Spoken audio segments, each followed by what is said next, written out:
Bienvenidos, bienvenidas a nuestra segunda conferencia del ciclo Miércoles en las Ciencias Sociales y Humanidades del trimestre 21 otoño. Hoy contamos con la presencia del doctor Julio César Penagos Corzo. En un momentito vamos a empezar. Les queremos agradecer por estar aquí con nosotros, pero también les queremos presentar a alguien que seguramente ustedes ya conocen. Quiso venirlos a saludar porque no los ha podido ver en persona, ¿verdad, Guamito? ¿Ya los quieres ver por acá? ¿Aquí en esta oficina? No, aquí en esta oficina no, Guamito. No vamos a caber.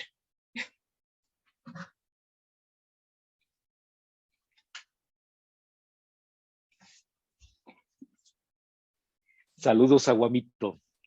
Saludos a Guamito, que ha sido sensación estos días. Entonces dice Guamito que él los está esperando para que ya vengan pronto con los brazos abiertos y nos vamos a andar viendo por acá en los salones y en los pasillos, ¿verdad, Guamito? No te veo, Guamito, para acá.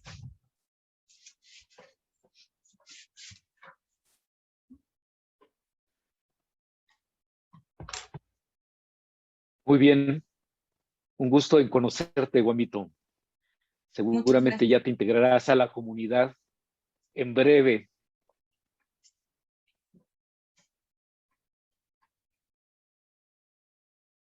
Muchas gracias por habernos venido a saludar, Guamito. Que tengas una bonita tarde y nos estaremos viendo pronto por acá.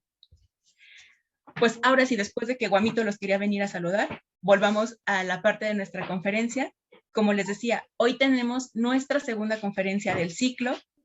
Antes de empezar con la presentación y darle la palabra al ponente, les recuerdo que quienes asistan al menos a 5 de nuestras conferencias se les hará acreedores a una constancia, pero además, quienes nos acompañen a 8, les vamos a regalar un libro. Ya se los estaremos dando y les estaremos diciendo cómo se los vamos a entregar. Ahora sí, sin más preámbulo, les quiero presentar al ponente del día de hoy, el doctor Julio César Penagos Corzo, quien nos va a presentar la conferencia Aproximaciones basadas en evidencia hacia la creatividad como objeto de estudio de la psicología. El doctor es miembro de la American Psychological Association, de la International Society of Comparative Psychology y la Sociedad de Neurociencias y de la Sociedad Interamericana de Psicología, la SIP, de la cual es presidente entrante. Es miembro fundador de la Red Latinoamericana de Ciencias del Comportamiento. Fue jefe de los laboratorios de psicología en la Universidad de las Américas en Puebla, en donde actualmente es profesor investigador de tiempo completo en el Departamento de Psicología. Ha sido distinguido como miembro del Sistema Nacional de Investigadores, del Consejo Nacional de Ciencia y Tecnología y pertenece al Sistema Mexicano de Investigación en Psicología. Ha dirigido más de 70 tesis, participado como ponente invitado en múltiples congresos internacionales y cuenta con diversos artículos en revistas científicas arbitradas, así como capítulos de libros en editoriales internacionales. Posee, además, una patente por la invención de un dispositivo de evaluación de comportamiento de roedores. Sus líneas de investigación se inscriben en la psicología experimental y comparada. En los últimos 10 años ha formado estudiantes que bajo su dirección han ganado premios nacionales e internacionales de manera prácticamente ininterrumpida. Como verán, es un gran honor para nosotros tener el día de hoy al doctor Julio César, y antes de dejarle la palabra, les pido por favor que mantengan sus micrófonos apagados. Al final vamos a tener un espacio para preguntas y respuestas. Ahora sí, doctor, muchísimas gracias por estar con nosotros el día de hoy. Le dejamos la palabra. Muchísimas gracias. De hecho, el honor es mío. De todo corazón lo expreso. Siempre ha sido un placer poder compartir, y compartir con ustedes será seguramente algo que sea de aprendizaje mutuo. Comento este tema del aprendizaje mutuo porque, bueno, ojalá podamos tener algún tiempo para este tema de las preguntas, donde finalmente hay un proceso de enriquecimiento compartido. Pues bueno, muchas gracias nuevamente. Insisto que es un honor. Agradezco esta generosidad de tener un espacio en la metropolitana. Voy a proceder entonces a presentar de una vez iniciar con esta presentación. Ahí está. Y pues este es el tema, ¿no? Las aproximaciones basadas en evidencia hacia la creatividad, entendida esta como un objeto de estudio de la psicología. La creatividad en realidad puede ser abordada desde, como ustedes seguramente pueden intuir, saber, tener el dominio, lo que sea, desde diferentes disciplinas. No es, de hecho, probablemente ningún tema de estudio está solamente para alguna disciplina, ¿no? Pero en este caso, la idea es, bueno, ¿cómo observa la psicología a la creatividad y cómo lo investiga? Hay muchos terrenos. Voy a hablar básicamente de un grupo de evidencias porque pues en realidad hay muchísimo camino por donde nosotros podamos ir. Por lo tanto, la presentación va a estar estructurada de la siguiente forma. Por un lado, voy a estar hablando de qué es la creatividad. Por otro lado, voy a estar comentando acerca de, de qué es. Por otro lado, cómo es la creatividad, cómo se manifiesta, dónde está, que tiene que ver con qué es y cómo es. De hecho, va a tratar de juntar esas dos vertientes. Y finalmente, o más que finalmente, casi finalmente, vamos a hablar de algunos temas relacionados con la neurociencia y la creatividad para la última parte tenga que ver con, bueno, ¿y cómo la medimos? ¿No? Esto sería el tema de la charla. Y pues empezamos finalmente con qué cosa es la creatividad. Aunque desde el punto de vista epistemológico normalmente no conviene o no es recomendable decir lo que no es, creo que en este caso vale la pena, ¿no? Porque cuando hablamos de creatividad es muy frecuente que se haga el sinónimo con arte. Y bueno, sabemos que el arte puede ser creativo, puede ser no creativo, y la creatividad puede ser artística, puede no ser, ¿no? Es decir, finalmente son dos temas, dos variables que pueden tener algo relacionado, pero que no son lo mismo, ¿no? Por otro lado, también es frecuente que cuando estamos hablando de creatividad, estamos, o algunas personas estén pensando en temas de manualidades. Y pues esto es prácticamente casi la antítesis de la creatividad, ¿no? Es decir, de pronto en alguna escuela, en algún colegio, en algún instituto o lo que sea, o hasta, bueno, en cualquier lugar, se ofrecen recetas de cocina como una metáfora, para hacer determinados productos, ¿no? Productos que siempre son iguales, productos que pueden ser curiosos, pero que siempre son los mismos y hay que seguir al pie de la letra esas instrucciones, ¿no? Pues eso definitivamente no es creatividad. Tampoco es creatividad los poemas desesperados que seguramente tuviste en algún momento con tu amada o tu amado y que parece que son creativos. En efecto, puede ser que en algún momento haya creatividad ahí, pero quizá no es lo mismo, o no es lo mismo, y podemos decir en todo caso, como en el tema de que decía hace un momento respecto del arte, a lo mejor algún elemento de ahí es creativo y algunos temas de creatividad pudieran ser expresados con esta característica, pero no estamos hablando de lo mismo. No porque haya un acto expresivo es, es un proceso creativo. Y por último, ¿qué cosa tampoco es? Pues hay muchas opiniones al respecto, que algunas de esas opiniones pueden coincidir, como sabemos en psicología, algunos de los grandes constructos de la psicología, la visión popular de ese constructo tiene elementos en común, ¿no? Por ejemplo, cuando hablamos de inteligencia, es altamente probable que coincida este tema de la solución de problemas con la aproximación científica de solución de problemas de la inteligencia, aunque hay matices, ¿no? Que los hacen diferentes. Entonces, probablemente hay alguna coincidencia. Bueno, entonces, ¿qué cosa es, no? Básicamente hay dos grandes características que probablemente la estés imaginando, ¿no? Porque si ahorita ya desperté alguna curiosidad en ti y es altamente probable que digas, bueno, entonces, ¿qué es? Y probablemente estés pensando en imaginación, probablemente estés pensando en originalidad, probablemente estés pensando en algo nuevo. Y pues estos son los dos elementos. Esto es, normalmente decimos que algo es creativo, un proceso es creativo, un producto es creativo, una conducta es creativa, cuando hay originalidad y cuando hay relevancia. Y en este sentido también debemos de clarificar algo. La creatividad no es una característica excepcional para algunas personas. Así como todos tenemos más o menos niveles de un estado hedónico, como tenemos más o menos niveles de un estado de una inteligencia, como tenemos más o menos niveles de felicidad, que puede ser más feliz, menos feliz, etcétera. Y también tus estados atencionales, por hablar de un proceso cognoscitivo, pues igualmente en el proceso de la creatividad. Habrá personas que tengan una creatividad sobresaliente y habrá personas que tengan una creatividad cotidiana. De hecho, cuando hablo de creatividad cotidiana, pues estamos hablando de una creatividad todos los días. En algún momento tú requerirás hacer algo original para enfrentar una situación en la cual no tienes una solución y se te ocurre algo que a lo mejor se parece a lo que todos hicieron, pero para ti esa fue una respuesta diferente.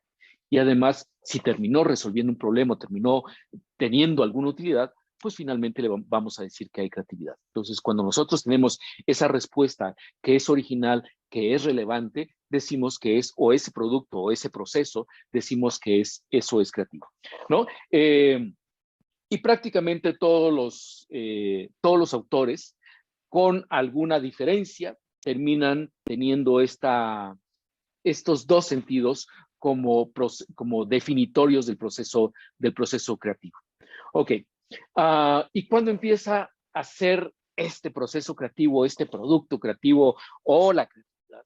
Empieza a ser un objeto de estudio de la psicología. En realidad es un objeto de estudio reciente.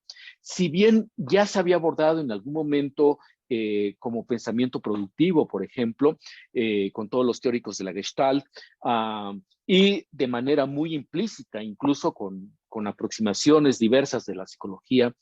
En realidad, cuando surge el tema así como objeto de estudio de la psicología, es en 1950.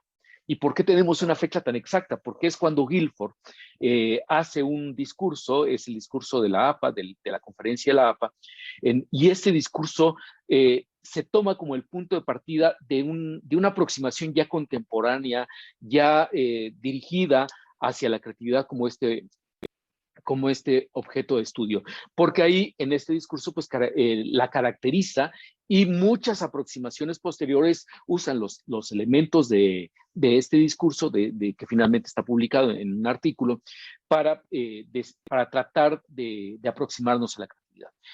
Lo que está ahí en la diapositiva la ve como hacer frente a los problemas que no están bien estructurados o no están bien definidos. Entonces la creatividad involucraría esa clarificación del problema, dar una respuesta a esa clarificación del problema, y propone algunos componentes. Estos componentes han servido de base para incluso procesos de evaluación que estaremos tocando más adelante. Pero cuando nosotros nos aproximamos a la creatividad, básicamente estaríamos hablando de estos 4 elementos, por lo menos. Tenemos, cuando estamos hablando de la creatividad como tal, estamos hablando de un proceso de fluidez. ¿Qué significa fluidez? Una alta frecuencia de ideas. Entonces, cuando una persona está siendo creativa, está haciendo una alta frecuencia de ideas. En general, en la mayor parte de las situaciones, ya sea que se hable de genialidad, ya sea que se hable de vida cotidiana, normalmente, o cuando se está midiendo, normalmente estás viendo que hay una alta frecuencia de ideas. Son pocos los casos en que no ocurre de esa manera. Digamos, si estuviéramos hablando de genialidad, estaríamos hablando, digamos, de Juan Rulfo, por ejemplo, en la literatura. Pero aún así, faltaría ver cómo ocurrió el desarrollo de esta obra. Es probable que en el desarrollo estuviera ocurriendo una alta frecuencia de ideas. Eso es fluidez. La flexibilidad se refiere a la transformación de una idea en otra. Entonces puedes tener muchas ideas y esas muchas ideas además las transformas en otras ideas. También tiene que ver con hacer cambios de categorías, finalmente estar en un proceso digamos, de descifrar ciertos códigos y poder suspender ese descifrar de esos códigos y pasar a otros códigos. Por ejemplo, a lo mejor algunos de ustedes conocen una prueba neuropsicológica que se llama el Wisconsin. Si no, pues comento rápidamente, ¿no? Esta prueba neuropsicológica del Wisconsin te pone cartas y tú tienes simplemente que tratar de descifrar cuál es la lógica de esas cartas, ¿no? que pueden variar en número, en cantidad o en color, ¿no? Perdón, en número, en figura o en color. Número, figura y color. Entonces dices, bueno, yo creo que está cambiando la figura. Solo el examinador o el programa de computadora determina cuál es la clave, ¿no? Digamos que era la figura. Entonces te empiezan a dar buenas, porque le estás afinando la figura y en una de esas te cambian y ahora es el número. Si tienes alta flexibilidad, inmediatamente o relativamente de manera inmediata haces el switch y además va a ser más rápido cuando ya cambiaron. Si tienes menos flexibilidad, te va a tocar más tiempo volver a descifrar, adaptarte a tener una alta velocidad para poder dar respuestas, porque ahí ya cambió la manera de descifrar, la manera de entender ese código, digamos. Pero también es que una idea la vuelves otra idea. Es la misma, pero con algún cambio. Bueno, originalidad, pues estamos hablando propiamente de algo que ha cambiado, que es novedoso, no en el sentido, también para quitarle este matiz de excepcionalidad a la creatividad, no en el sentido que es algo nuevo, porque pues, definitivamente, ¿cuándo va a ocurrir eso? ¿No? En realidad estaríamos hablando de alteraciones, de cambios, de desarrollo, de innovación, ¿no? De conjunción, que es uno de los temas más frecuentes, ¿no? Y finalmente la elaboración, que se refiere al grado de acabado. ¿Qué tan terminada está una idea? En lugar de que solo sea como la ocurrencia, se está refiriendo a la elaboración que está bastante terminada. Y considerando repito, estos 4 niveles, lo que tiene que ver con la frecuencia, lo que tiene que ver con el cambio, con la novedad y con el grado de acabado, se determina en buena medida cómo o qué tanta creatividad o incluso cómo facilitarla, ¿no? Porque a lo mejor podemos desarrollar técnicas para cualquiera de estos elementos. Bueno, con esto, entonces, ahora el tema es, ¿y en dónde está? Lo que acabo de comentar pareciera como claramente que pudiéramos estar hablando a lo mejor de un proceso intelectual, pero en realidad, lo que sucede es que hay enfoques teóricos que están relativamente, si no reñidos, como más aterrizados a determinados lugares, entrecomillados estos lugares. ¿Cuáles son esos lugares? Pues finalmente, la mayor parte de propuestas teóricas, aunque hay otras aproximaciones también, dicen o termina estableciendo un grupo de teorías. Sabes que la creatividad está en cómo es la persona, cuáles son esos rasgos de personalidad que tiene alguien, porque a lo mejor eso determina la creatividad. Si eso determina la creatividad, esos rasgos de personalidad, pues la creatividad está en la persona. En este sentido, cuando nosotros decimos que la creatividad está en la persona, ¿qué características serían relevantes? Bueno, algunos datos indican lo siguiente. Por un lado, hay bastante acuerdo que la motivación, específicamente la motivación intrínseca, la motivación interna, juega un rol importante en la creatividad. Entonces, esa característica de la personalidad es relevante, que tú tengas una motivación intrínseca, incluso una atribución intrínseca, es decir, asumir los fracasos y los éxitos como propios, en el caso de la atribución, o si estuviéramos hablando de la motivación, pues ya sabemos que la motivación es lo que orienta, hace surgir y mantiene una conducta. Entonces, esto sería más bien de carácter interno que de carácter externo. De hecho, hay estudios, aunque con cierta controversia, pero la mayor parte de estos tienden a afirmar que el proceso, si tú estás desarrollando procesos creativos, digamos, en una empresa o donde sea, normalmente el premio externo puede probablemente hasta inhibir. Bueno, entonces por un lado está la motivación. Hay otro tema relevante en términos de la inteligencia. Si bien la inteligencia no tiene un correlato, digamos, totalmente lineal, ¿no? Directamente proporcional, por supuesto que no, pero sí necesitamos un escalón.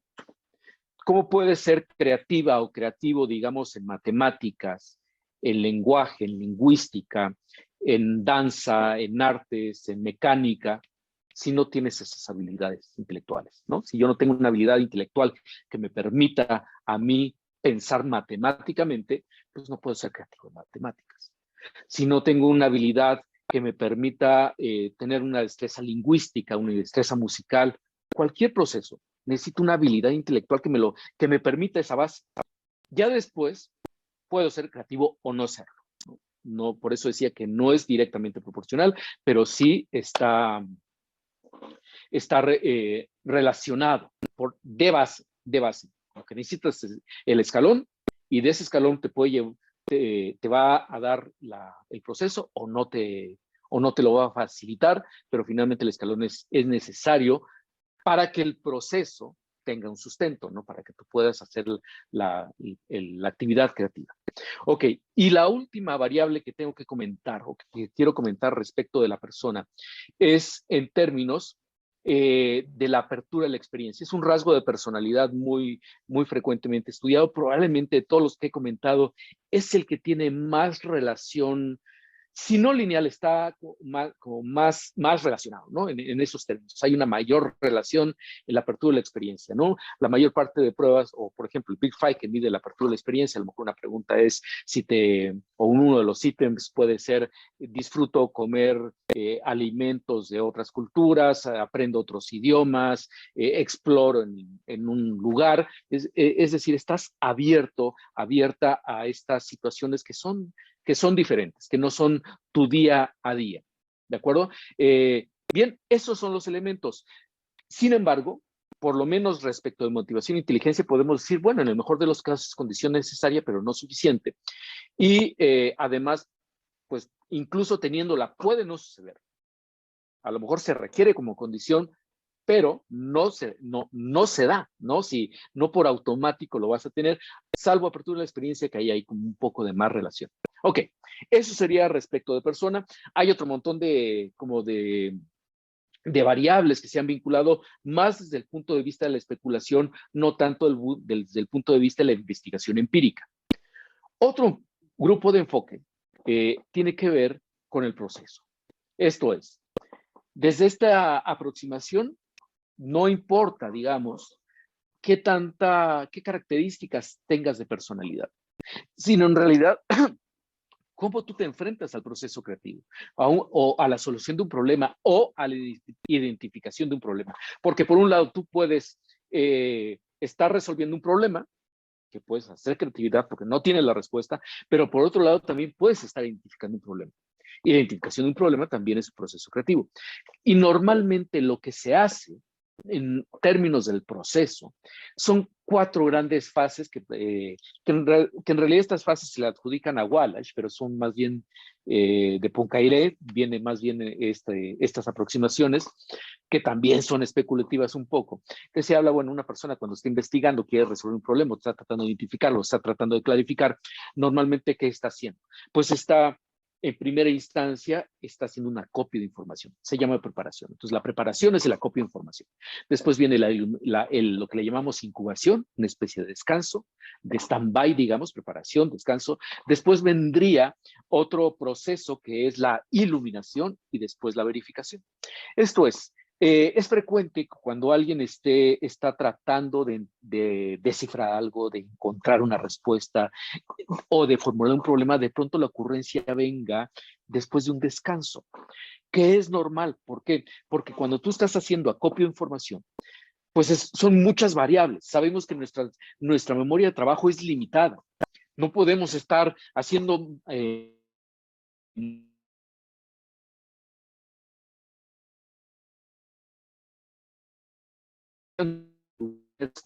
o 5 variables, a lo mejor ya se convierte en un grupo de variables o en 2, 3 variables que quedan asociadas. Al quedar asociadas estas variables, pues ya es más fácil combinar con otras variables.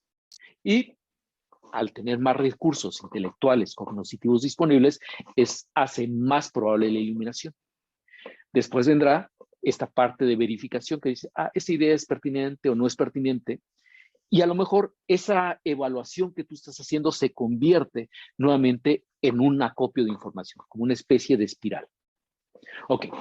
Y finalmente, tendríamos, bueno, y como eso también hay otros estudios sobre procesos. Por ejemplo, es claramente uno de los temas que de hecho cuesta mucho trabajo como aislar al momento de estar haciendo investigación con creatividad, es la memoria de trabajo, ¿no? Porque la memoria de trabajo está ahí muy presente siempre. Pero esto sería digamos, el esquema más popular respecto del proceso, más utilizado en términos del proceso creativo. Que también, si se dan cuenta, incorporaría algunos de los elementos que se plantearon de Guilford. ¿Se acuerdan que hablaba yo de fluidez, flexibilidad, elaboración y originalidad? A menos fluidez y flexibilidad pudieran estar dentro del proceso. Y producto es un tema súper interesante en la creatividad, súper interesante. ¿Por qué? Porque resulta que buena parte del proceso, de la determinación de si algo es creativo o no es creativo, se da socialmente. Esto complica muchísimo porque si se da socialmente, entonces, ¿cómo podemos encontrar variables psicológicas? Bueno, tú dirás, pues, ¿dónde está la psicología social y ese tipo de cosas? Sí, pero si la evaluación está siendo externa, ¿cómo encuentro factores internos? Incluso, ya más adelante estaremos comentando el tema de neurológico, ¿no? O desde el punto de vista de las neurociencias, etcétera. Es todo un tema, pero es súper interesante. Y veremos que hay una forma de evaluación de la creatividad desde la psicología para el producto. Así que en el términos de producto se diría, mira, ¿sabes qué? No importa tanto como es la persona. No importa tanto cómo es el proceso. Finalmente va a haber un grupo social que va a determinar que ese producto es creativo. De hecho, si nosotros ponemos un poco de recuerdo, de atención o de memoria, podemos ver que muchos productos en su momento fueron creativos y dejaron de ser creativos. O algunos no lo eran, ¿no? Fue toda una curva, no lo eran, fueron y dejaron de ser. O algunos están por serlo, etcétera. Entonces, finalmente pareciera ser que hay un juicio social que está determinando eso. Y por supuesto que podemos integrar, ¿no? Por supuesto que podemos integrar cualquiera de las tres aproximaciones en una misma, ¿no? Es decir, a lo mejor requiero motivación, requiero procesos heurísticos para la creatividad y requiero un grupo de jueces que digan eso es creativo, ¿no? Que Amabay es más adelante estaremos comentando algo de ella. Amabay es que postula, ¿no? Hay una motivación, necesitas incluso algún conocimiento de la tarea.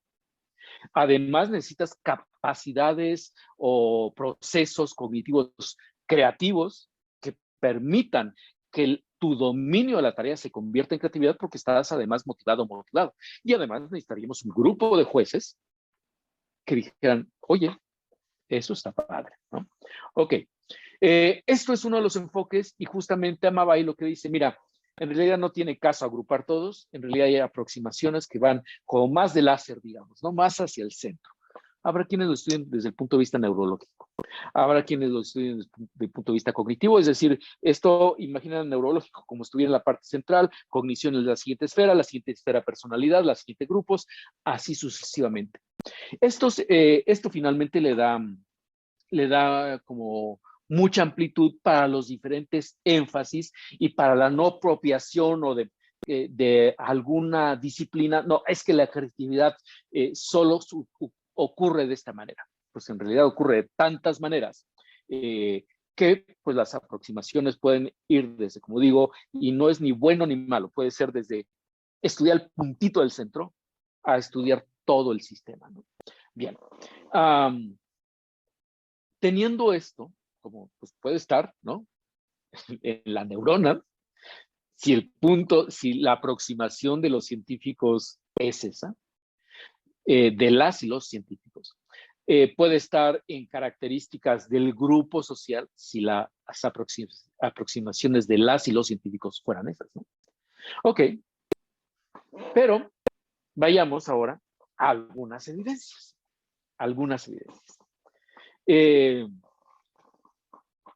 Desde el punto de vista de la neurociencia, ¿qué se ha logrado investigar? Bueno, hay cosas interesantísimas.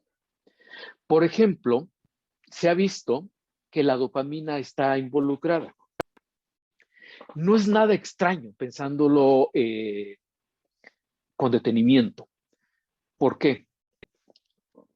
Porque finalmente la dopamina, de entrada, bueno, tiene muchas funciones, ¿no? La dopamina, pero una de ellas es la recompensa esperada, ¿no? No es tanto la recompensa en sí, lo que importa es como el futuro, o el futuro con la sorpresa, es la vinculación más alta que tiene la dopamina, ¿no? Estos elementos de sorpresa.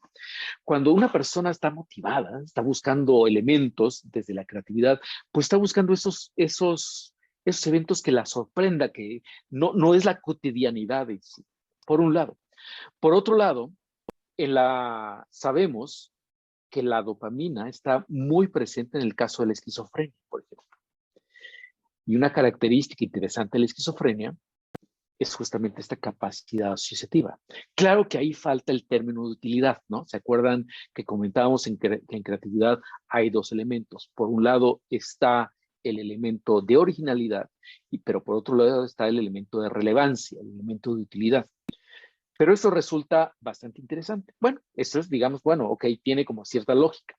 ¿Qué indican las evidencias? Pues las evidencias también han encontrado relativo apoyo.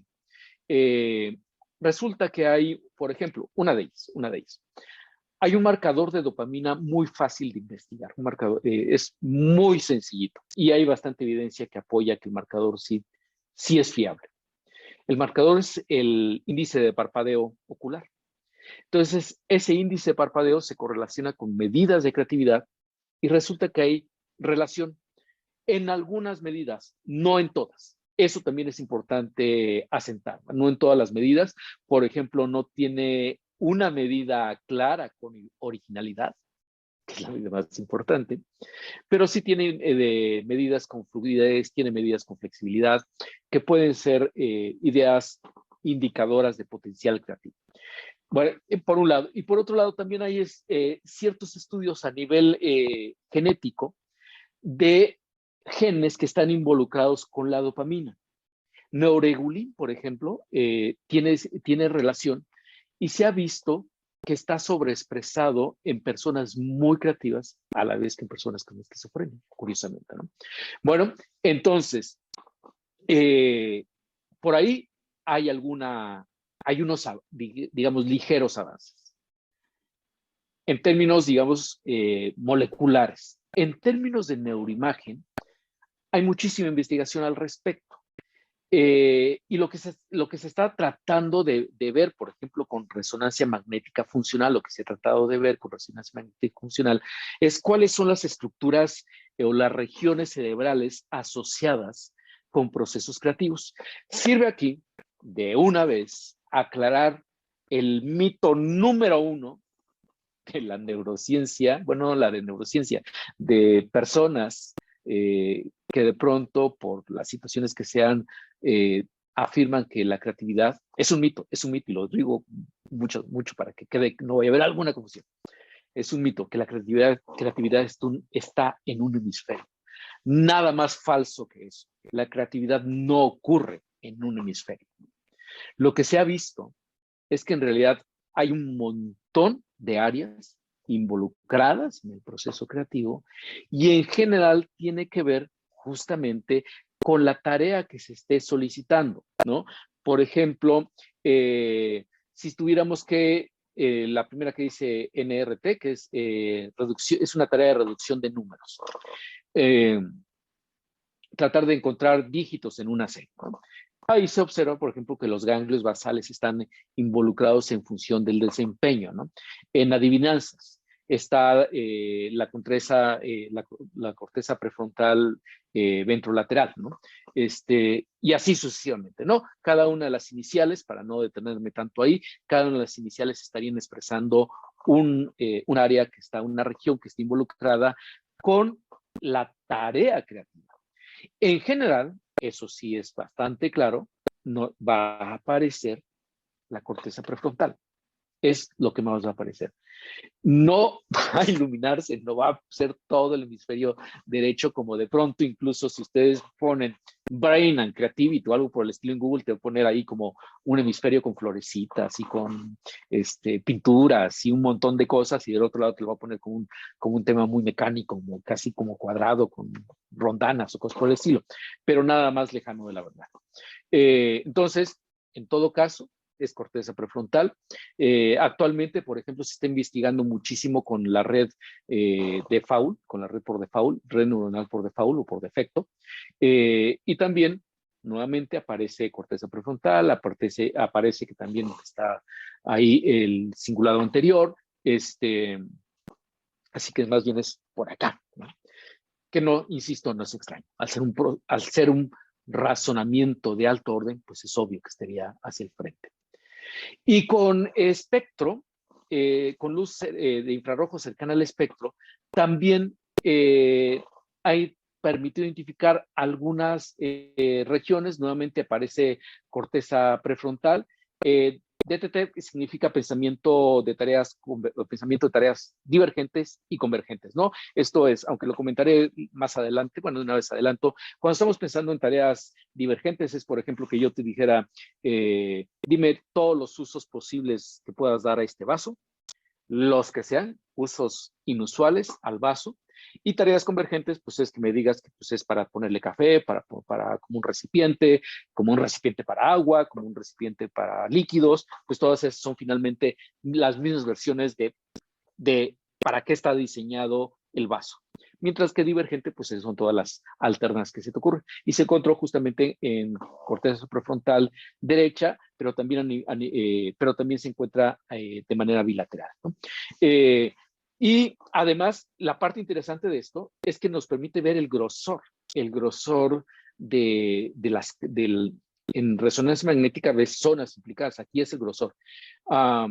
Y entonces, por ejemplo, este es un estudio de Jung donde encuentra áreas que están involucradas, donde estaría más el azul, implicaría que hay áreas con más grosor, y donde estaría en rojo con menos grosor, ¿no? Donde las personas se desempeñarían de manera más creativa. Está la referencia para no detenerme tanto en esa parte. Eso es respecto de neuroimagen. Y respecto de electroencefalografía, también tenemos los siguientes estudios.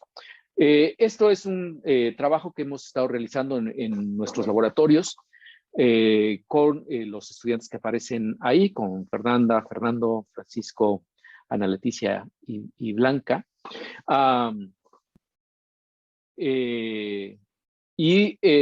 Todavía se está conduciendo buena parte de los estudios. Bueno, los estudios prácticamente están bien terminados. Lo que está conduciendo es el manuscrito. Todavía estamos trabajando en ello.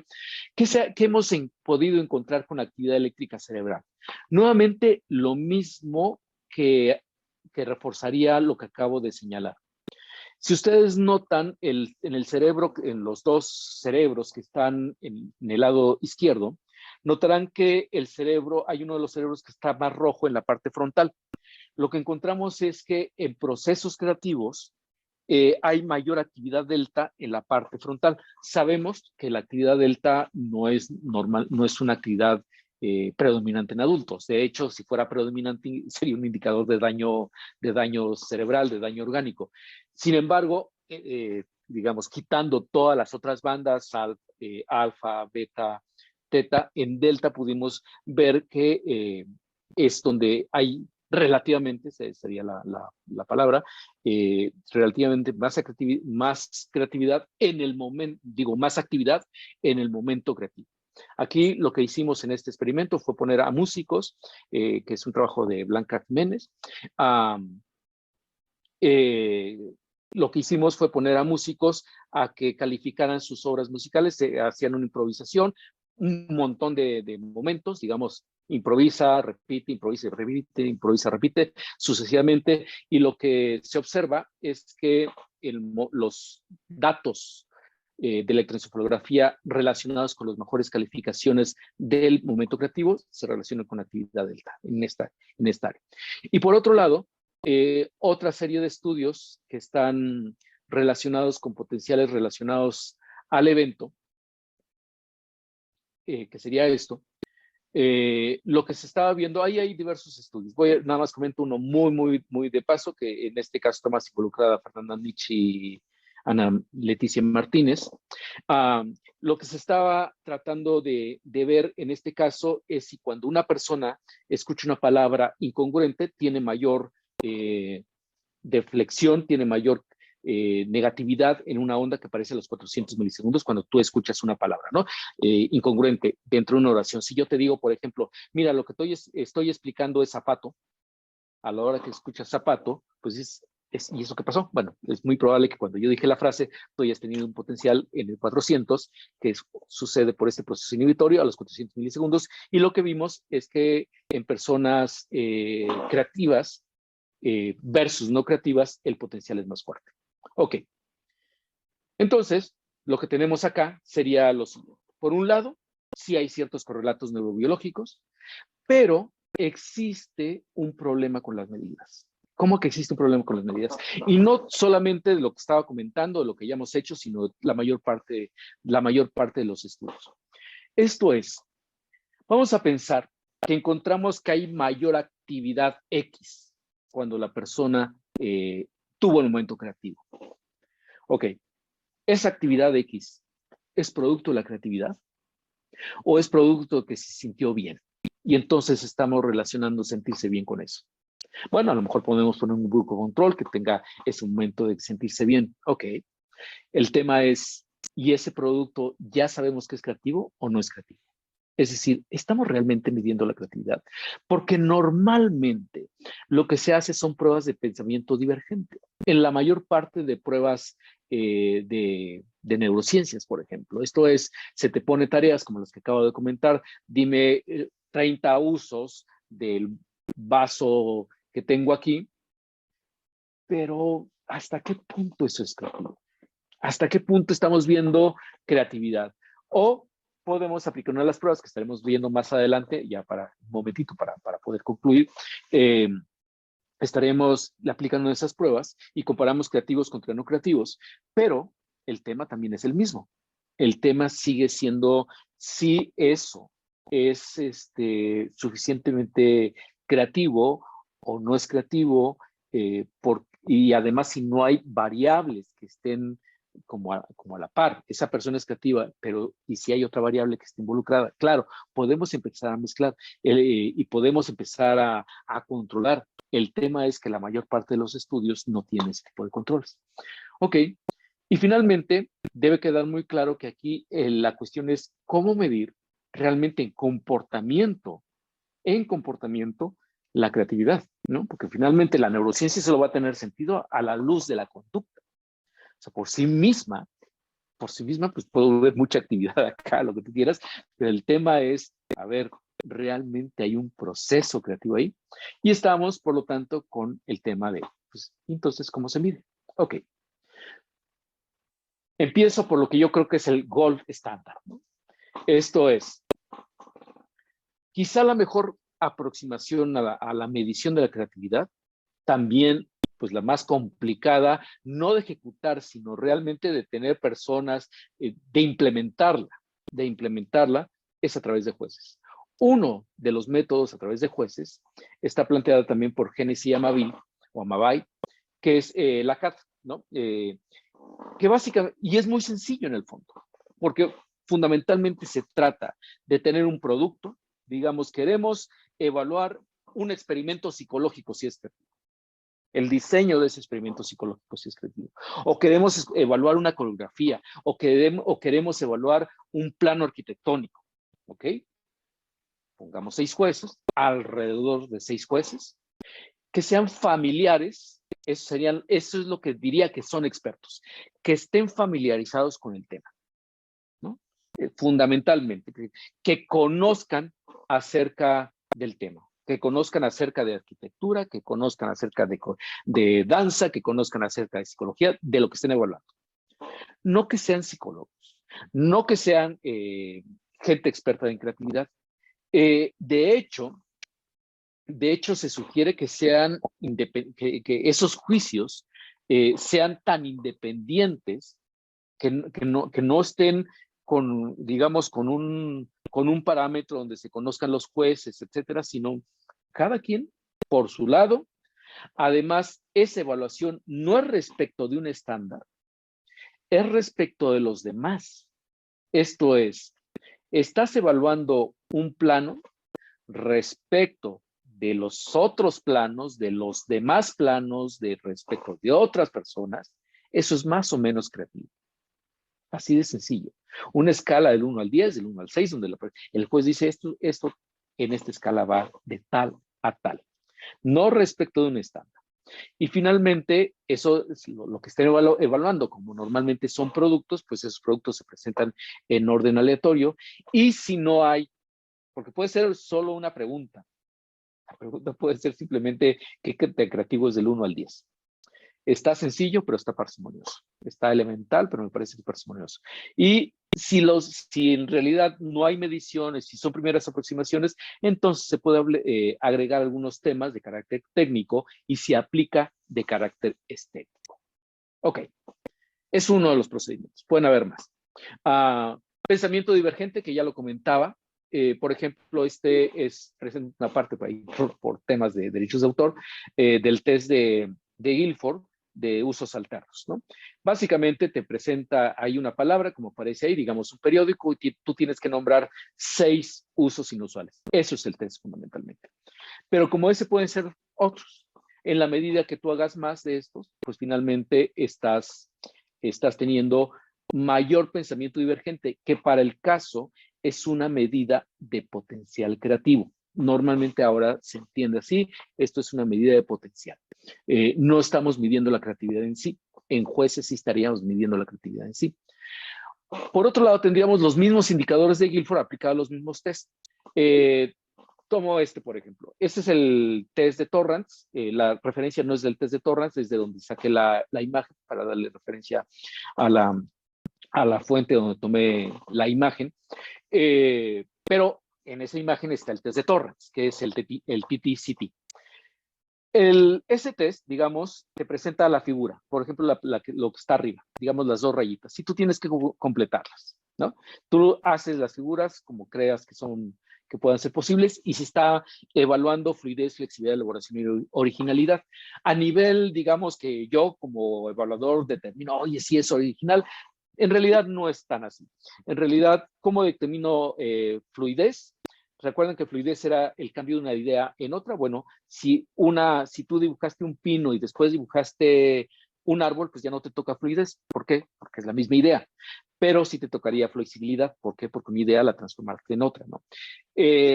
Originalidad, ¿cómo la calificamos? Pues hay una serie de, digamos, de palabras que vienen en el manual en donde vienen lo que todo mundo dibuja. Si las personas encuentran, o el evaluador encuentra ahí, no, pues dibujó una casita, ¿no? Y está la palabra casa ahí, pues ya no le toca el puntito de originalidad. ¿Por qué? Porque todo el mundo lo hace. Como pueden ver, puede cuestionarse por muchos lados el instrumento, porque además, pues tiene un sesgo gráfico por un lado, y por otro lado, pues falta ver el tema de validez predictiva. Y si alguien que es realmente creativo por ejemplo, algo que no tenga que ver con eso, como en matemáticas, como en otras ciencias, en biología, pues no sé qué tanto tenga un correlato con esto. Bueno, se cuestiona justamente el tema de la validez del instrumento, que es el más usado indiscutiblemente. Y hay otros también que también están trabajando con potencial, que trabajan de manera social, es decir, sobre las características justamente de la personalidad que pudieran tener un impacto en el proceso creativo, ¿no? Este sí ya es un trabajo publicado, lo que acabamos de publicar apenas hace, no sé, está saliendo del horno, ¿no? Y en este caso lo que se está viendo es simplemente si hay un correlato en términos de personalidad que me permitan suponer que la persona pudiera desempeñarse creativamente, que pudiera tener bastante utilidad en términos, digamos, incluso para reclutamiento y selección de personal. ¿Por qué? Porque la creatividad no ocurre. Es el gran problema de la creatividad. Yo no te digo, a ver, hazme algo creativo y ya se te ocurrió que eso va a ser, que eso ya, la idea, digamos, ya se te ocurrió la idea. En realidad, pues toma tiempo encontrar una solución a un problema. En realidad toma tiempo identificar el problema. Entonces no podemos normalmente medir la creatividad en su momento, a menos que tomamos los productos. Pero pues no siempre vamos a tener esa oportunidad. Por lo tanto, una posibilidad es, bueno, al menos considerar las características de personalidad que pudieran tratar de predecir un potencial creativo más adelante. Ok, para terminar entonces, ¿qué pudiéramos tener? Finalmente, que la creatividad, independientemente que sea un producto, independientemente que tenga características de personalidad, tiene un proceso intelectual que se manifiesta en conducta y por otro lado, tiene este tema, que me parece que es muy relevante, de que podemos abordarla de manera interdisciplinaria. En dos sentidos, tanto como un objeto de estudio de la psicología, pero voy a necesitar, y de manera prácticamente intencional hacia esto, bueno, incluso desde la parte de las neurociencias, pues cómo la psicología puede hacer neurociencias si no es con el apoyo de otras disciplinas, ¿no? Pero lo mismo si estoy haciendo estadística, lo mismo si estoy haciendo en el propio objeto de estudio, pero probablemente la otra parte también igualmente más importante es la aplicación. Esta parte de la psicología translacional, cómo llevo lo que yo sé al campo de la ciencia, al campo de la empresa, al campo de la medicina, al campo de la sociedad, ¿no? Esto es, ¿cómo traslado esto? Y para poder trasladar, pues necesitamos trabajar de manera interdisciplinaria. Entonces, si bien la creatividad como objeto de estudio, hacer un proceso cognitivo, hacer un proceso conductual, se puede abordar desde la psicología, no es solo de la psicología, ¿no? Es un tema en donde todas y todos podemos tener cabida. Entonces, muchísimas gracias. Voy a suspender la presentación para...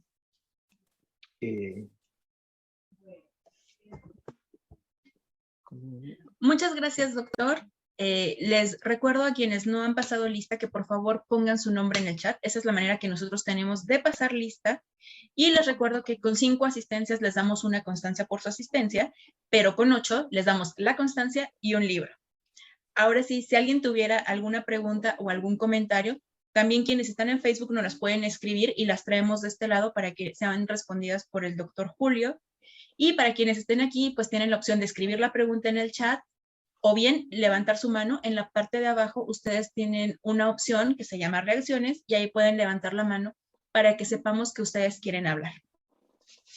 Mientras se animan a hacer preguntas, les recuerdo que los esperamos el próximo miércoles 24 de noviembre con la conferencia En casa durante la pandemia, violencia contra las mujeres en tiempos de COVID-19, que será impartida por la doctora Marta Valquiria Torres Falcón.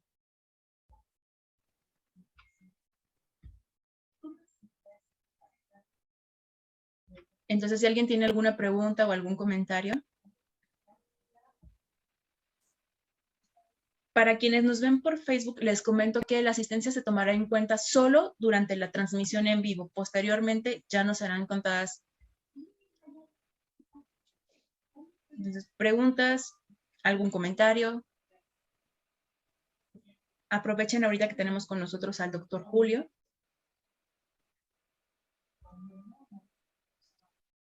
Están todavía en proceso de asociación. Yo creo, es que, perdón que interrumpa ahí, Lupita, sin que me des la palabra, pero creo que es una parte importantísima lo que ha señalado, querido Julio, porque en general los enfoques básicos o cotidianos, vamos a llamar así, cotidianos, sitúan a la creatividad como ese proceso de, pues realizas ciertas actividades y tu hemisferio va a crecer o te va a permitir hacer la sinapsis, así bien fácil. Entonces parecía como una receta.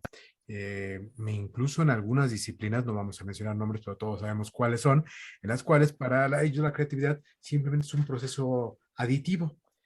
Haces una actividad y en automático se te va a producir. Y en cambio lo que estás mostrando aquí tiene que ver con, es un proceso fisiológico, social también, cultural incluso. Entonces es apabullante lo que nos has dado. Por eso yo creo que todo el mundo estamos pensando, a ver, entonces todo lo que me han enseñado, tanto que me aprendí, necesitaba dopamina, no, ¿qué onda aquí? creo que has comentado, has resaltado algo súper importante. No lo comentaba, pero quedó como muy implícito lo que acabas de decir.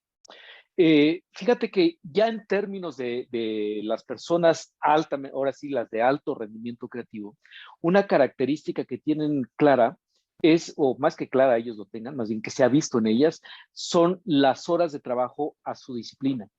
Y en el caso justamente ya de las grandes transformaciones históricas, normalmente estamos hablando de 10 años de trabajo. Estadísticamente, la mayor parte, incluso podemos estudiar a nuestros propios líderes de la psicología, los grandes, ¿no? Digamos, ahorita que acaba de fallecer Beck, que recientemente creo que falleció Csikszentmihalyi, que tiene que ver mucho con creatividad, o también se han ido varios este año, como se llama Bandura, por ejemplo. Pues todos ellos, como estas transformaciones suceden después de 10 años. Es decir, estaban trabajando en algo y a los 10 años como que pasa algo que genera el otro cambio, ¿no? O 20,000 horas, ¿no? 20,000 horas, que se llama 20 horas hombre, pero digamos 20,000 horas hombre-mujer, ¿no? Así que sí, en efecto, y yo creo que esa es una característica en realidad de todo proceso cognitivo, ¿no? Si queremos destacar, y no por destacar, queremos hacer algo, normalmente va a requerir este proceso de disciplina. Si además le sumamos que está, como dices, involucrado este fenómeno cultural, social, etcétera, pues aún más, ¿no? Como decía Díaz Guerrero, pues qué cosas son los seres humanos, pues son seres biopsicosocioculturales, ¿no? Entonces, pues obviamente un proceso psicológico, pues sí tiene esa parte psicológica, pero también es un biopsicosociocultural, ¿no? Sí, así que es de disciplina y de entrega. Justo un poco relacionado con lo que está comentando sobre cómo los procesos además son un poco sociales, nos pregunta Saúl Cisneros desde Facebook, 2 cosas. ¿La creatividad puede ser influida por otras personas? Y la segunda es, ¿en los grupos sociales la creatividad puede ser colectiva, compartida en algún momento? Ok, sí, la respuesta es positiva a ambas. En términos de la influencia, aunque tiene digamos, cuestionamientos. Florida es un autor que postula a lo que se llama como las ciudades creativas. Y ciudades creativas lo que hace es un análisis de ciudades que potencian más la creatividad y pone algunas características de este potenciamiento. Para que realmente se conviertan, digamos, como en gérmenes, de la creatividad, y en buena medida sería justamente esta diversidad de los grupos que están habitándola, bueno, entre diversas variables que ahorita no ubico todas las variables, pero tiene que ver obviamente este impacto de los demás, Nuestros procesos cognitivos están mediados culturalmente, no son solamente mi atención, no solamente son mi inteligencia. Hay una mediación cultural, entonces no es extraño que en ese sentido otras personas puedan influirnos, incluso en el sentido de facilitar, por poner la parte más elemental. Y la otra, ¿me puedes ubicar realmente, repetir la pregunta para no Con gusto. La segunda pregunta es, ¿en los grupos sociales la creatividad puede ser colectiva, compartida en algún momento?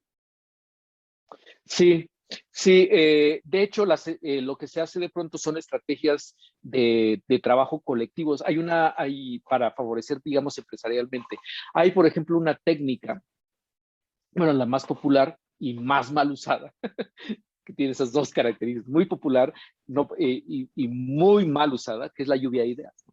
La lluvia de ideas, que normalmente la gente no hace lluvia de ideas, no logra este proceso desinhibitorio, realmente de permitir la fluidez de las ideas y la flexibilidad. Eso sería claramente un ejemplo de trabajo grupal en torno a las ideas. Y el otro ejemplo que yo tendría es en términos de la mayor parte de los productos creativos de nuestra era, en todo sentido. Es decir, por decir algo, las vacunas, ¿no? Las vacunas actuales, que si bien hay personas que están liderando por sus propios conocimientos, destrezas y creatividad, pues evidentemente que son laboratorios de personas buscando e identificando soluciones o identificando problemas. Lo mismo en la ciencia, lo mismo en las artes, que sí podemos tener diferentes, magníficos directores de cine, pero en realidad son grupos, ¿no? Que están tratando de generar una obra artística. Y lo mismo pudiéramos estar pensando en la empresa, ¿no?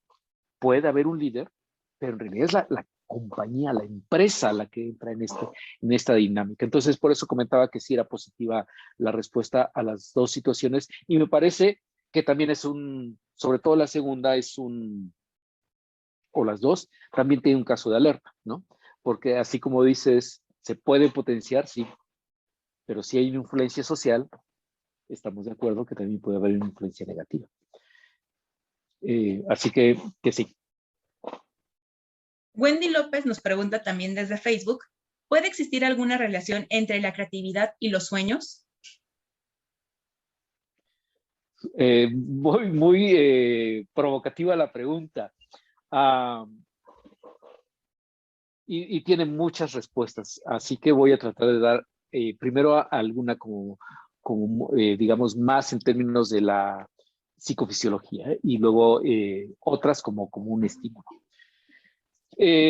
Comentaba que uno de los hallazgos que habíamos tenido era la actividad delta, que es una actividad de ondas lentas que normalmente ocurre en el sueño. Y es probable que entonces al soñar, si usas, que al soñar o en el sueño, más bien en el dormir, hay actividad delta, es probable que entonces pueda existir como una especie de germinación de los procesos creativos. Ahora, en términos del contenido, me parece que pueden servir estupendamente para la creatividad, siempre y cuando estés trabajando en un proceso. Esto es muy reportado, es una de las anécdotas más reportadas, el caso de los anillos de benceno.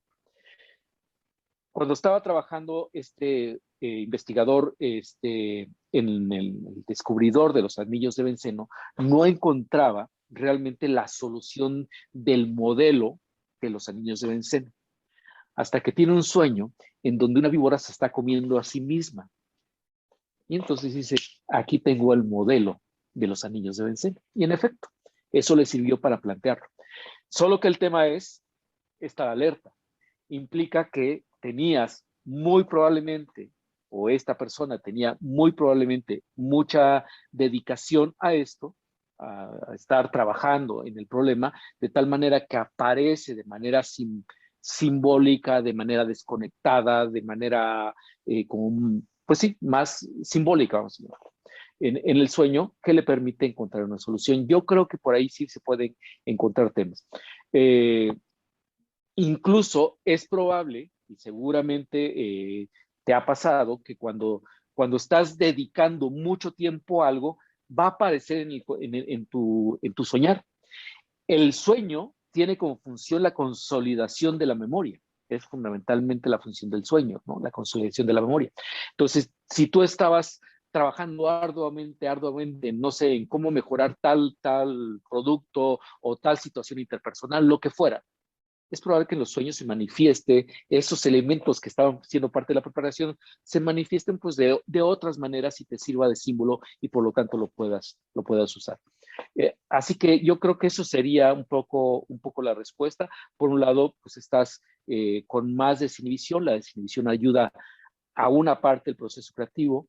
Hay momentos en los que tú necesitas es parar, ¿no? Es decir, necesitas hacer evaluación, si no te vas a estrellar contra pared, ¿no? Que esto es muy, muy importante.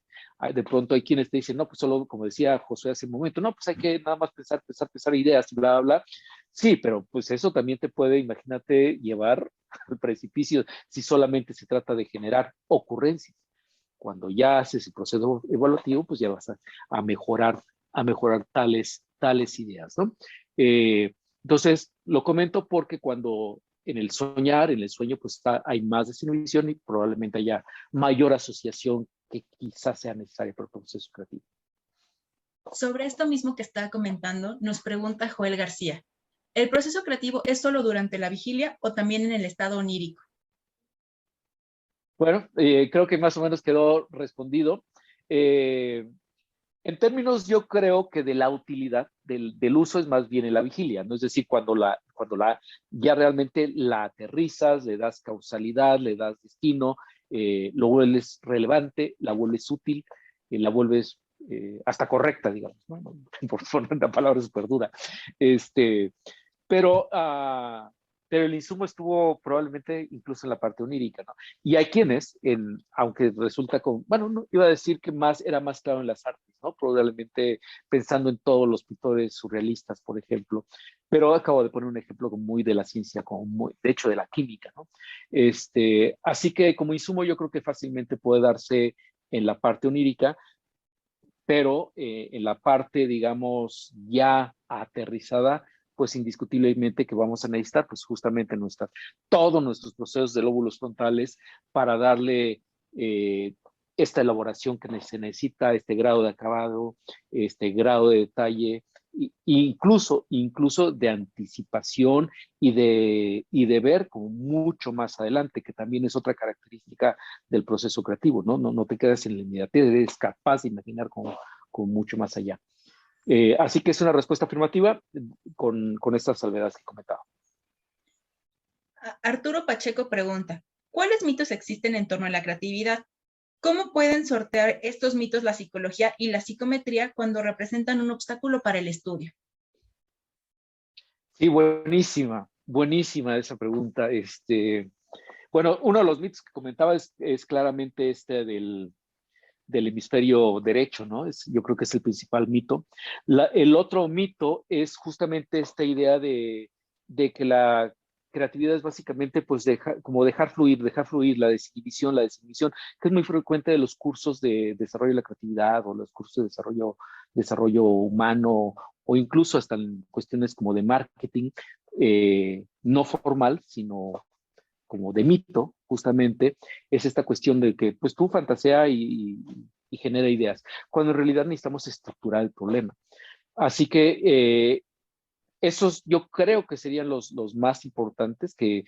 Bueno, el otro es, sí, bueno, el otro también es muy importante, es en términos de que pareciera ser que la creatividad solo fuera como pensamiento divergente, como pensamiento creativo, etcétera, y necesitamos en todo proceso creativo procesos evaluativos, procesos convergentes también. Todo lo que está ahí enfrente de ti, todo y de todos nosotros, ¿no? Digamos, aquí tengo la computadora, por aquí está esto de los audífonos, etcétera. Todo lo que tengo enfrente que es destacado en algún momento fue producto de la creatividad. Uno. Pero para que fuera producto de creatividad, dos, se tuvo que ver que realmente eso iba a funcionar, eso iba a permanecer, se iba a poder implementar. De hecho, es probable que estuvo sobre otros productos que no lograron eso. Entonces, eso es pensamiento como muy evaluativo. O sea, hay que hacer como, digo que sí, hago así porque siempre como así ir abriendo y cerrando, abriendo y cerrando, abriendo y cerrando. Y ahí es el gran reto de la psicometría, justamente. Yo hago psicometría y una de las cosas que creo que he planteado y por tiempo no he podido implementar es que el camino desde la psicometría está en una batería, no en un test. Necesitamos una batería porque tiene como, justamente como decía José hace un rato, pues hay componentes psicológicos, hay componentes, por ejemplo, actitudinales, hay componentes emocionales, hay componentes de personalidad e incluso en términos cognitivos, pues van a estar fenómenos de atención, fenómenos de pensamiento convergente, divergente, etcétera. Entonces yo creo que pensando en una batería, probablemente esta sea la aproximación y sea la manera de salvarla, sea la manera de salvar justamente estos temas. Y lo otro, pues ya sabes, la psicología se enfrenta o sea, tenemos lo que yo llamo psicología parásita, ¿no? Hay mucha psicología que no es psicología y pues tenemos que pues casi luchar con ella. No otras disciplinas, las otras disciplinas pues bienvenidas. El problema es que vengan aquí con pseudociencia ofreciendo psicología cuando no lo es, ¿no? Y ahí no queda más, no hay respuestas, pero probablemente no queda más que decir pues las verdades. Wendy López nos pregunta, ¿cuáles considera que son las actividades más destacables que fomentan nuestra creatividad? Ah, eh, híjole, híjole, esto. Eh, hay varias que fomentan. La, quizá una de las más fáciles de lograr eh, tener y las descuidamos es el separarte del producto, pero estar pensando en ello, ¿no? Es decir, tú tienes que identificar un problema, tienes que solucionar un problema. Y si recuerdas, probablemente se te hayan ocurrido cosas cuando tú no estabas en el lugar, o se te ocurrieron cuando estabas de vacaciones, o cuando estabas por ahí en el bosque, o estabas por ahí en la playa. Entonces, ahí hay una indicación. Tienes una situación que tienes que resolver creativamente. La primera sería, sí, trata de hacerlo, ¿no? Y parece que ha quedado claro que tienes que dedicarte a eso porque no van a venir buenas ideas si no te dedicas a eso. La siguiente es, sepárate. La otra es, la apertura de la experiencia la puedes tener de muchas maneras. Si tú, digamos que tienes que mejorar, digamos, esto de los audífonos, quieres imaginarte, no sé, que le pusieras un forrito a este estuche, ¿no? Que quisieras generar un forro creativo. Pues a lo mejor te pones a buscar en internet, buscas cosas, buscas estuches, etcétera, ¿no? Y dices, ah, mira, esto lo voy a poner esto por acá. Si sigues buscando el lugar de siempre, vas a encontrar las mismas respuestas de siempre. Sencillo. ¿Dónde hay que buscar? En donde no haya relación con los estuches. Si quieres generar un estuche creativo, busquen cosas que no sean estuches, porque a lo mejor esas cosas que no son estuches te van a dar justamente una mejor idea. Que sería una forma de incrementar la apertura a la experiencia, ¿no? En este caso sería como una apertura cognitiva, buscar en otro lugar. Creo que esos serían las dos formas. Y otro, pues la práctica cotidiana definitivamente, ¿no? Estar pensando en nombrar las cosas de manera diferente, la práctica cotidiana de estar incluso haciendo definiciones. Hay un estudio muy, muy bonito que lo que hacen es básicamente día con día pedirle a las personas que planteen definiciones alternativas a los objetos, ¿no? Digamos, ya que puse esto como de ejemplo, pues cómo lo defino de manera alternativa y de manera, digamos, creativa, ¿no? Pero a los objetos que estás viendo, ¿no? Cada objeto es un reto para ti y probablemente pueda aumentar, ¿no? Sería como creo que lo más básico que se me ocurre hasta ahorita. Esta es una pregunta que creo que también es muy interesante, como todas las que nos han hecho llegar hoy. ¿Existe un factor hereditario de creatividad? Buenísima. Tal vez el único factor más, el que probablemente sea hereditario sea este que comentaba el neuregulín. Es un gen asociado con la dopamina. Resulta que la esquizofrenia, la pregunta sería, oye, ¿por qué la gente, cuál es la función evolutiva de la esquizofrenia? ¿Por qué hay gente con esquizofrenia? ¿No? Es una pregunta súper provocadora. Uh, y si consideramos este gen tiene que ver con cualidades intelectuales. Entonces, en realidad, probablemente es una alteración. Es decir, normalmente personas que han tenido esquizofrenia, las personas que están, sus familiares, más bien, no alrededor, sus familiares, vas a encontrar que sus familiares son personas destacadas dentro de ese grupo social. ¿No? No va a ser extraño que encuentres, si es en un pueblito, a lo mejor es el poeta del pueblito, a lo mejor es el escritor, a lo mejor es el que pinta, o el mecánico ingenioso. ¿Mm? O si estamos hablando de otro medio, pero finalmente son personas que están destacando en términos intelectuales, en términos cognitivos o en términos creativos. Así que probablemente, pues esto es como simplemente como la alteración de algo que tiene un beneficio en términos de desarrollo. Creo que en términos hereditarios sería probablemente el único, tal vez el otro sería el dote de la inteligencia. Sabemos que la inteligencia pues tiene estas dos cualidades, ¿no? Tiene indiscutiblemente una cualidad hereditaria. indiscutiblemente un tema de enriquecimiento ambiental. Entonces, si una persona trae esta cualidad, por lo menos intelectual, por un lado, y por otro lado trae como estos componentes, sobre todo a nivel dopaminérgico, probablemente sea más fácil que se exprese la creatividad. Es todo un reto las preguntas que has planteado, porque justamente tenemos el tema de la validación social en la creatividad, pero a lo mejor tienes el escalón, el primer escalón, ¿no? Que puede facilitar los siguientes. Relacionado con la respuesta, nos preguntan, ¿qué otros desórdenes psicológicos tienen un alto contenido creativo?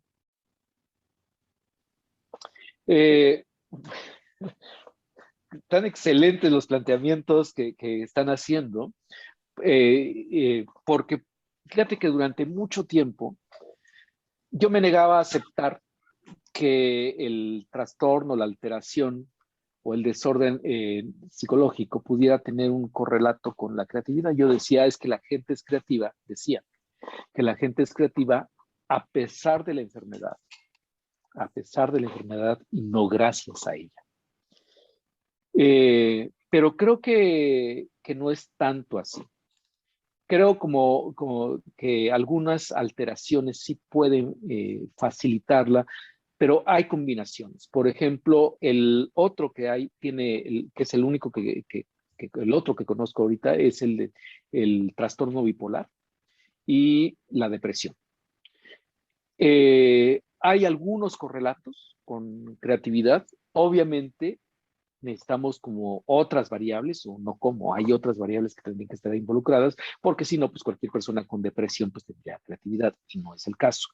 De hecho, probablemente esté involucrado incluso el nivel, ¿no? Porque pues si nosotros nos ponemos a pensar que realmente cuando estamos siendo creativos así en procesos, digamos, por ejemplo, de mi trabajo, pues realmente cuando estoy como muy involucrado, no estoy muy entusiasmado con ese proceso, pues es altamente probable que pueda dedicarle horas y horas y horas al tema, y a lo mejor los técnicos por el estilo se puede ocurrir alguna cosita por ahí, ¿no? Y a todos, ¿no? Esto es, insisto, que la creatividad es cotidiana. Entonces, no probablemente, es un hecho que está relacionado con niveles de emociones positivas. Por supuesto que está relacionado con emociones positivas, pero en términos de la alteración, donde se ha visto es en bipolar, en esquizofrenia, en depresión. Hasta ahí. Muchas gracias, doctor Julio. ¿Alguien más tiene alguna pregunta o algún comentario que quieran hacer? Mientras tanto, mientras ustedes piensan si quieren hacer una pregunta más o se animan a hacerla, les recuerdo que nos vemos el próximo miércoles con la conferencia En casa durante la pandemia, violencia contra las mujeres en tiempos de COVID-19, que será impartida por la doctora Marta Valquiria Torres Falcón.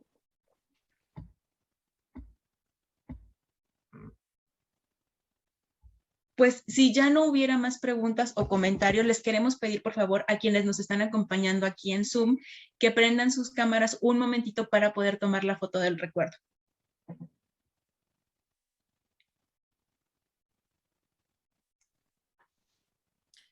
Querido Julio, muchísimas gracias. Muy interesante todo lo que nos has planteado. Ya esta parte de desmitificarnos y de evitar esas imágenes simplistas de el insight, que es un proceso psicológico, pero que en la creatividad no es así tan automático como nos lo presentan. Ha sido un recorrido que nos has presentado muy, muy interesante. Las preguntas que has provocado en nuestra audiencia, te agradecemos muchísimo, de verdad.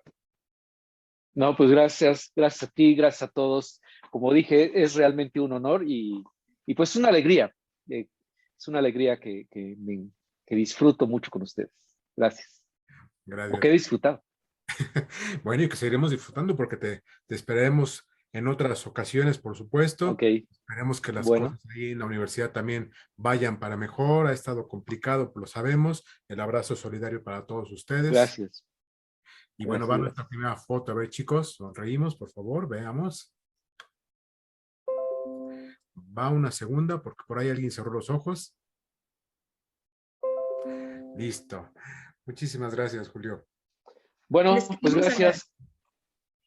Les queremos agradecer. Tarde. Les queremos agradecer por estar con nosotros el día de hoy. Doctor Julio, muchísimas gracias por compartirnos su tiempo y su conocimiento. Muchas gracias a todos quienes nos acompañaron y nos vemos la siguiente semana. Buena tarde para todos. Hasta Guam.